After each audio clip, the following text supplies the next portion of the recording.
What's up, guys? My name's Brandon, and welcome back to Apple Weekly. In this episode, we're going to talk about even more iOS 16.4 features and changes, a new Apple product that might get announced in just a few days, more details on that iPhone 15 and 15 Pro coming later this year, along with how that USB-C port might not be exactly what we think, the upcoming Reality Pro headset, why it might not be safe to leave the house with AirPods, and much more. And as always, if you guys want to stay updated with all things Apple, make sure to click that subscribe button down below so you don't miss next week's episode. All right, so let's start with even more iOS 16.4 features and changes. And this past week, we did get a new security response update in addition to that iOS 16.4 Beta 2 release. So Beta 2 was released for both developers and for public beta testers. And then after that, we got this security response update. And if you're not aware, these are the updates that Apple pushes out to fix security patches without the need of pushing out a full new iOS version. And that is why they are very small in size. This one came in just under 21 megabytes. And as far as we know, this does not patch any security vulnerabilities. Apple has not come out and said that this actually patches anything. So it is possible that this is just a test security response update. But still, it is good to see that Apple is releasing these security response updates. And if you didn't know, if you go into your settings, general software update, and then under automatic updates, you do have this toggle here to automatically install those security response and system file updates. We also have some changes in the wallet application. So when you go to pay off your Apple Card, there are a few changes here. So I'm going to bring over 16.3.1 on the left, 16.4 on the right, and you can see the buttons down below. Pay later is now schedule, and pay now says pay and the actual amount that you owe. And then below that, it was show keypad before, and now it just says other amount. And then after you pay that amount, we now have a new confirmation screen here as well. It looks a little bit different than it was on previous versions. And if you have a Discover credit card, you now have virtual card number support. So shout out to a Reddit user for posting this. And then also when you add a card to Apple Pay, the glyph icon for the Apple Watch now shows an Apple Watch Ultra instead of a Apple Watch Series 7, I would assume it was before. There's another change under the iCloud Advanced Data Protection settings. So now the little glyph icons here in this section are the macOS icons. So you will see the messages shows the macOS version of messages, the little glyph icon there. iCloud Drive is changed. Notes, you can see all of them now show the macOS style of icon, which is pretty interesting, and that may hint at some changes coming to the icons in iOS 17. It's probably nothing, but it could be a subtle sign of that. There are two new Siri voices for the Arabic language, so if you switch your language to Arabic and go to Siri voice, you will see two brand new voices here. The Shortcuts application has a ton of new features and changes in 16.4, a lot of which I've already covered, but there are even more that I have not covered yet. So first off, when you tap on the icon up here, that is not new, that's been there before. So you can see on 16.3.1 here, if I tap on the icon up top, you will see that we have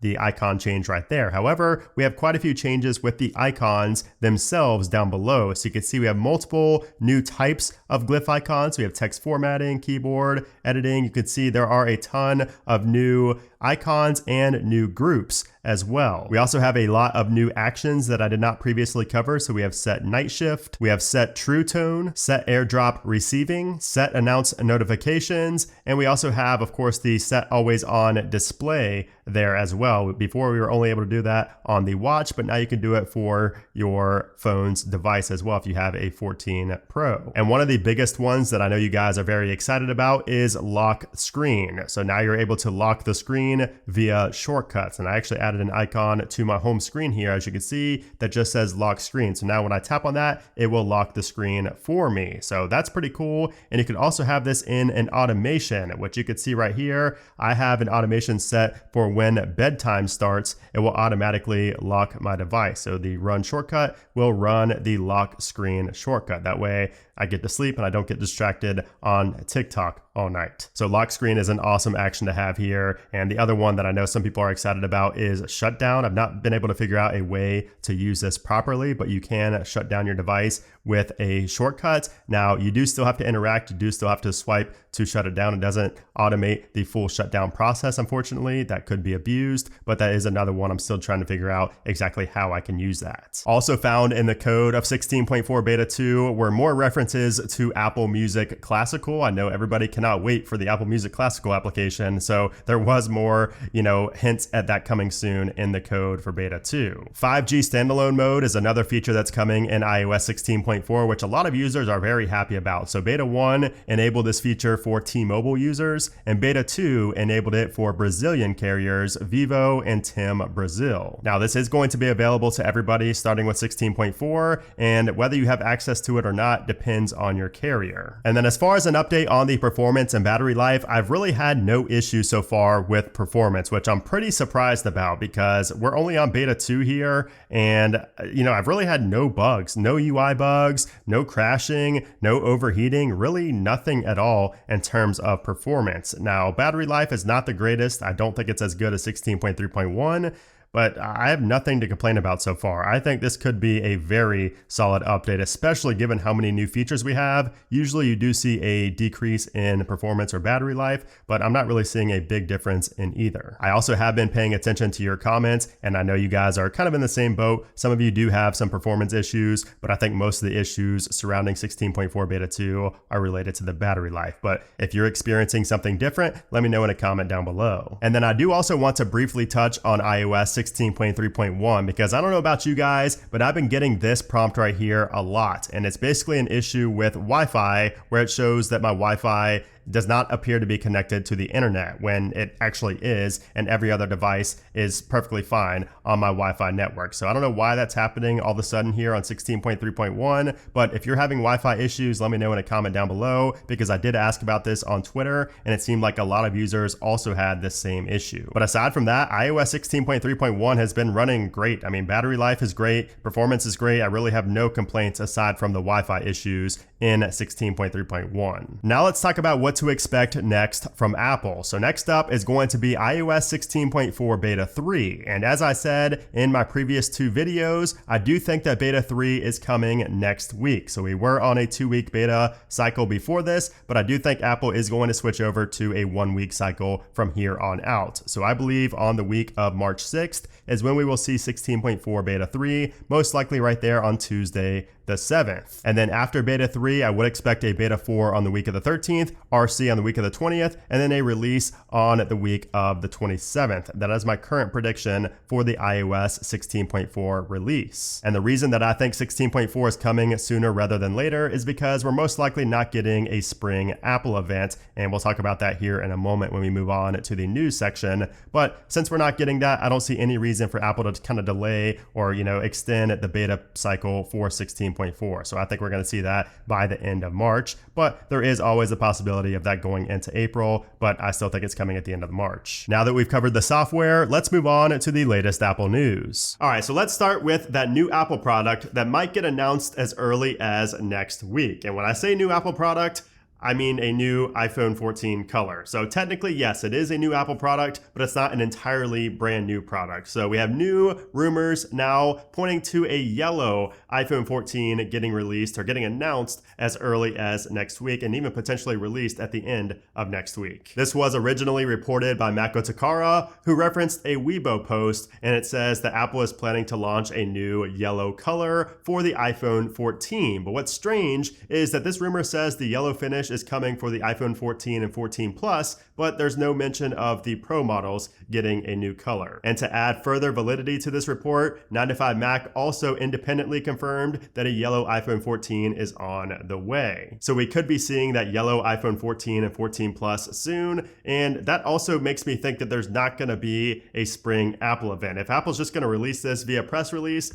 that's something they usually release at a spring Apple event. So that leads me to believe that we're not going to see a spring event, which is kind of disappointing and kind of rare. Honestly, Apple usually hosts these spring events, but now it's looking like we're going to have to wait until WWDC in June to see the new MacBook and, any other product that Apple planned on releasing in the spring. However, we could also see that new MacBook Air get released via press release as well. It's kind of too early to tell. Now, moving on to some new iPhone 15 news, we have more information about the haptic buttons that are going to be on the side of the iPhone 15 Pro. So we're now hearing that the Pro model is going to have the new unified volume buttons with a new pressing type mute button. So what does that mean? Well, it means that the 15 Pro models will not have the separated volume up and down buttons like we've been used to forever. Instead, it's going to have a single button that works both ways depending on where you press it. And for the mute switch, that's going to be replaced with a capacitive button as well. So you're going to have to force press it to put the phone in silent mode. And then aside from the Pro models, we do also have a follow-up to Apple's biggest flop of 2022 coming later this year, and that is going to be the plus size iPhone. So the iPhone 15 Plus,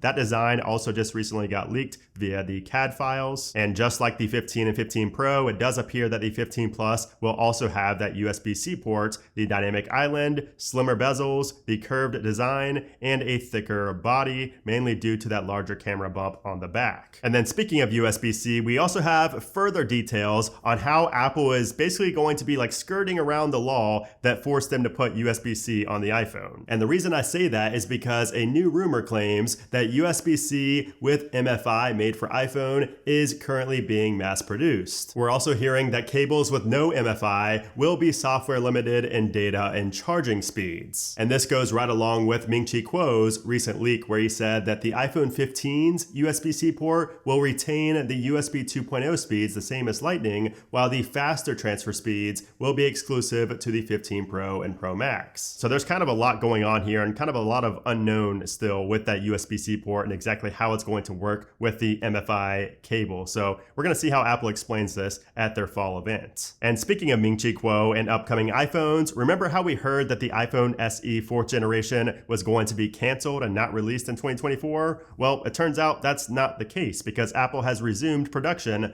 of this upcoming iPhone SE, and it actually seems pretty promising. So here's what Ming-Chi Kuo said on Twitter. Apple has recently restarted the iPhone SE 4, which will feature an OLED display instead of an LCD display as the biggest change. The new SE4 will have Apple's 5G baseband chip produced by a 4nm process and will only support sub-6 as the current plan. Once the SE4 starts using Apple's 5G baseband chip, it's a foregone conclusion that Qualcomm's Apple orders will decline significantly in the foreseeable future. And assuming the mass production of the SE4 goes smoothly in the first half of 2024, the iPad and Apple Watch will soon abandon Qualcomm's baseband chips too. So it looks like we're finally expecting to see that 5G chip from Apple in the first half of 2024, which is kind of bad news for Qualcomm, but we've known about this for a while now that it's coming. Now let's move on to new rumors about a product that I really don't think people are grasping right now, and that is Apple's AR/VR headsets. I know, I talk about it a lot, but I still am a firm believer that this is going to be the biggest Apple product since the iPhone. I think it's going to be a lot bigger than we realize. Maybe not at first with that $3,000 price tag, but let me just explain the new rumors. Here's what Mark Gurman from Bloomberg had to say recently. Unlike the original Apple Watch, the headset probably won't require an iPhone for setup or use. I'm told the latest test versions of the device and its onboard XROS operating system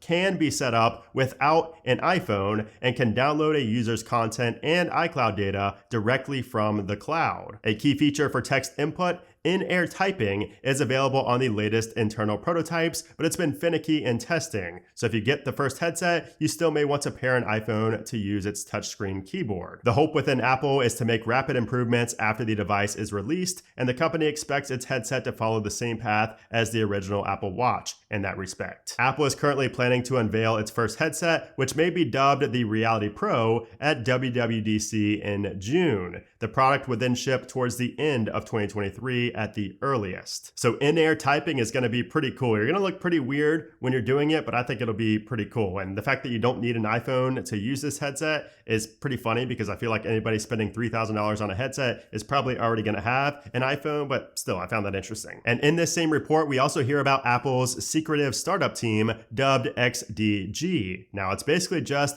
an R&D, a research and development team, but still, it's the first time we're hearing details on this group. The Exploratory Design Group operates as a startup within Apple and is made up of only a few hundred people, mostly engineers and academic types. That's a far cry from the many hundreds of people in the Special Products Group, which is focused on Apple's self-driving car, or the more than 1,000 engineers in Apple's Technology Development Group, the team building the mixed reality headset. And this is the team that's working on that potentially game-changing glucose monitor, which we discussed in last week's episode, along with who knows what else. So it's pretty cool to hear about this R&D team that's been relatively mysterious up until now. Now, moving ahead to 2024 and the iPhone 16, a new report report from the elect reaffirms that the long-awaited under-display Face ID technology is still on track for the iPhone 16 Pro next year. And this news was originally reported by Ross Young, who said that Apple is set to transition to under-screen Face ID on the 16 Pro models in 2024, followed by under-screen Face ID in 2025, and then finally under-screen front camera on the iPhone 18 Pro in 2026. That 2026 phone could be the dream iPhone, where it's an actual full screen display with no type of cutouts, no dynamic island, nothing but screen. I cannot wait for that day. And then finally, picture this. Imagine you have these AirPods Max on your head, walking down the street on a sidewalk. You just got groceries, and then bam, they're just taken off your head,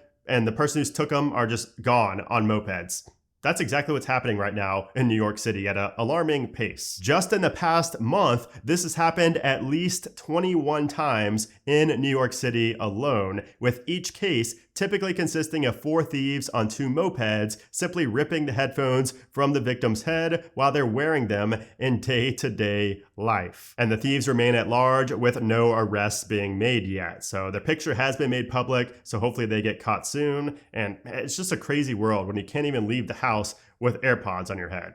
Pretty sad. So there you have it. That is the latest batch of Apple news, along with some more features and changes in the latest iOS 16.4 update. Let me know if you guys like this new format for the Apple Weekly series. Of course, this is the 49th episode. I've done this for 49 weeks straight now, so I appreciate you guys for supporting the series. Let me know if you like this change or if you would like to see anything else changed. I'm very open to your guys' suggestions. I'm really trying to keep it fresh here on the channel and constantly be evolving and changing. But anyways, I hope you enjoy this video. I also think you'll enjoy this video right here. So check that out, and I will see you guys very soon.